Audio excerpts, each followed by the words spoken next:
ఒక ఊరిలో ఒక ఉల్లిపాయ, ఒక పచ్చిమిరపకాయ, ఒక టమాటా, ఒక ఐస్ క్యూబ్, ఒక ఐస్ క్రీం. ఇదిగో ఈ ఐదుగురు మంచి స్నేహితులు. ఒకరోజు వీళ్లు పక్క ఊరిలో జరిగే జాతరకు వెళదాం అనుకున్నారు. అనుకున్నట్టుగానే మరుసటి రోజు జాతరకు బయలుదేరారు. అలా నడుచుకుంటూ వెళ్తుండగా ఎవరో టమాటమీద తొక్కేశారు. టమాట పచ్చడి అయిపోయింది అని మిగిలిన నలుగురు ఏడుస్తూ ముందుకు సాగారు. కొద్దీ దూరం వెళ్లిన తరువాత ఒక చిన్న పిల్లవాడు ఐస్ క్రీంని చూసి తీసుకుని తినేశాడు. ఐస్ క్రీం చనిపోయింది అని మిగిలిన ముగ్గురు ఏడుస్తూ ముందుకు వెళ్లారు. అంతలో ఒక చిన్న వాగు వచ్చింది. దాన్ని దాటేటప్పుడు ఐస్ క్యూబ్ నీళ్లలో కరిగిపోయింది. ఐస్ క్యూబ్ చనిపోయింది అని మిగిలిన ఇద్దరూ ఏడుస్తూ నడిచారు.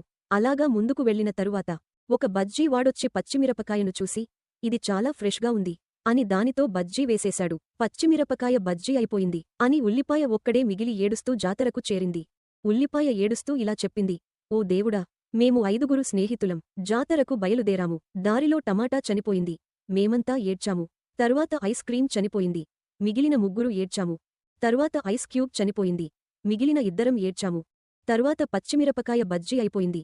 నేను ఒక్కతే ఏడ్చాను. ఇప్పుడు నేను మిగిలిపోయాను. మరి నేను చనిపోతే ఎవరు ఏడుస్తారు? అప్పుడు దేవత ప్రత్యక్షమై ఇలా అన్నది, ఉల్లిపాయా! నీవు బాధపడవద్దు. నీపై వేటేసిన వారే ఏడుస్తారు అని వరమిచ్చింది. ఆ వరం వల్లనే నేడు ఉల్లిపాయను కోస్తే మన కళ్లల్లో నీళ్లు వస్తాయి.